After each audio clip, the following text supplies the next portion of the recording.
주말은 잘 보내셨는지요? 또 한 주 시작 월요일은 잘 보내셨는지 궁금합니다. 코로나 때문에 불편함도 많으시고 걱정도 많으실 텐데 댁내 모두들 건강하시기를 바라겠습니다. 오늘은 문화일보에 김영준 교수의 컬럼이 실려서 간단하게 제가 컬럼을 소개해 드리려고 합니다. 김영준 교수님은 현재 명지대학교에서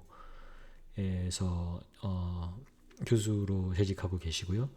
외국어대학교, 한국외국어대학교 중국어학과 졸업하시고 미국에 있는 아이오와 주립대학교 University of Iowa에서 계량 정치학을 전공하시고 그걸로 박사학위 논문을 받으셨습니다. 이후에 이제 명지대학교로 임용을 하신 거고요. 계량 정치학이라고 하면은 저희 보통 여론조사라든지 어떤 그런 계량적인 데이터를 이용해서 분석을 해서 그것을 정치에 적용하는 그런 학문이고, 그러다 보니까는 지금 보통 선거 때나 혹은 임기 중이라도 지금과 같이 어떤 여론조사가 나왔을 때 거기에 대한 어떤 평가 분석을 많이 하시는 교수님으로 이렇게 지금 정평이 나 있습니다. 네, 기사 간단하게 설명을 드리겠습니다. 이번 기사는 최근에 어떤 지지율이 여당과 대통령에 대한 지지율이 이제 요동을 치고 있는 그런 상황에서 이것을 어떻게 바라봐야 되는지에 대한 그런 본인의 의견, 그리고 앞으로 문정권에 어떻게 될 것인지, 지지율에 어떤 변화가 있을 것인지에 대한 전망을 포함을 하고 있습니다. 김영준 교수님은 어떤 공식적인 자리에서 본인의 정치적 성향을 공식적으로 언급하지는 않으셨지만 보통은 이제 중도 보수 정도로 저희가 이제 이해를 하고 있고 그런 평가를 받고 있으신 분입니다. 그런 걸 감안해서 컬럼을 봐주시면 좋을 것 같습니다. 문 정권 지지율이 최근 부동산 정책 등의 실패로 민심 위반이 가속화되고 있다. 기존 지지층의 좌절이 심화가 되고 있고 지지 철회로 이어지고 있고 정부에 대한 저항으로 귀착이 되고 있다라고 김영준 교수는 설명을 하고 있습니다.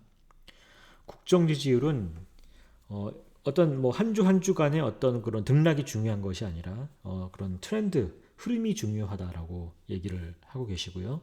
많은 이제 여론조사 전문 기관들이나 전문가들이 이제 자주 강조하시는 부분이기도 하죠. 문 정권의 계속된 오만과 독주로 핵심 지지층의 등 돌리기가 그런 추세가 뚜렷하다라고 김 교수는 평가를 하고 있습니다. 지지율의 조변석계는 허상이다라고 이제 계속 얘기를 하고 계시고요. 경향성이 중요하다는 말씀을 하고 계십니다. 결론적으로는 1년 8개월의 잔여 임기 동안에 문 대통령의 국정 지지도와 여당 지지율은 필연적이고 경향적인 저현상을 보일 것이다 라고 평가를 하고 있습니다.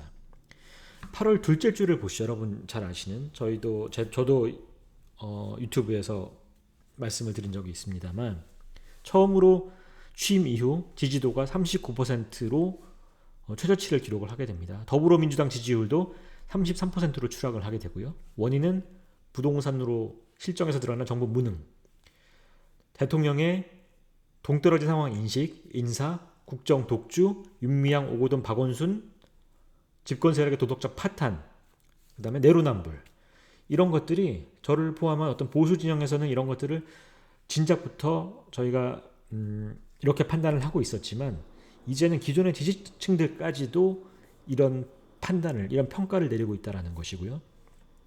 특히 30, 40대 사무직, 수도권이 등을 돌리고 있어서 이런 민심 위반이 더욱더 강력하게 지금 표출화되고 있는 것으로 평가를 하고 있습니다.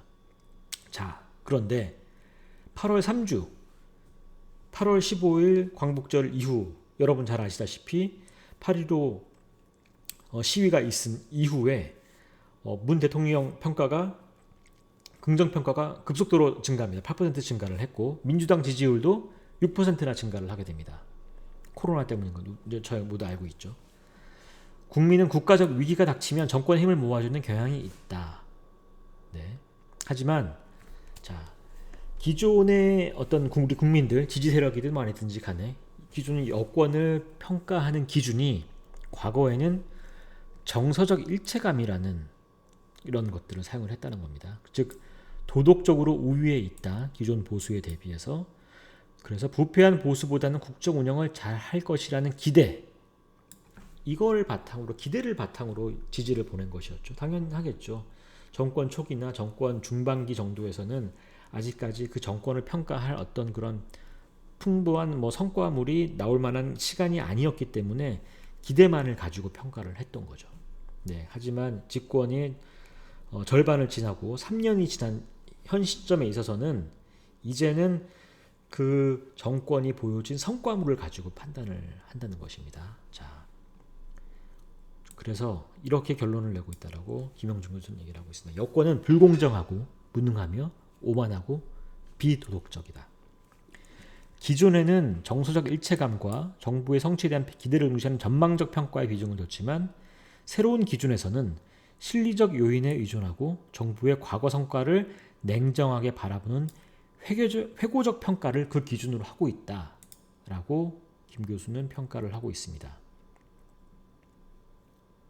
자, 그런 회고적 평가를 기준으로 삼았을 때 그럼 앞으로의 지지는 어떻게 될 것인가?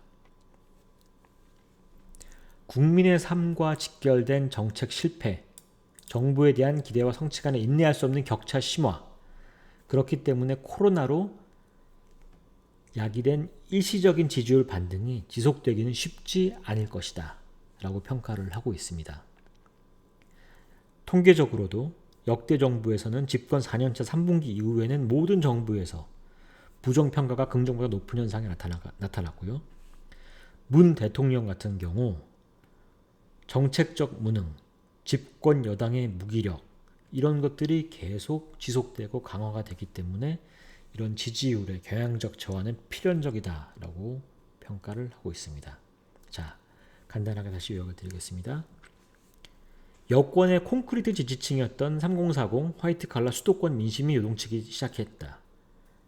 하지만 여론조사에서 중요한 것은 이런 조변석의 민심이 아니라 지지율의 경향과 흐름이다. 자, 과거에는 대한민국 국민들이 기대를 가지고 현재 정부에 대해서 지지를 보냈지만 집권 절반이 지난 현 시점, 1년 8개월이 남은 현 시점에서는 그간의 성과를 가지고 평가를 하기 시작했다. 네, 이런 기준이 바뀌었다라는 거. 그리고 지금의 여권과 대통령, 여당 이런 무능과 마이웨이식 국정 운영 이런 것들을 봤을 때 이것이 반등, 변하게 될 모멘텀을 찾기가 어렵고 결국에는 이런 식의 국민들의 평가는 앞으로도 강화될 것이다. 그래서 이런 지지율과 국정에 대한 하락이 경향적으로 이어질 수밖에 없다라고 김영준 교수는 평가를 하고 있습니다. 네, 오늘은 여기까지입니다. 감사합니다.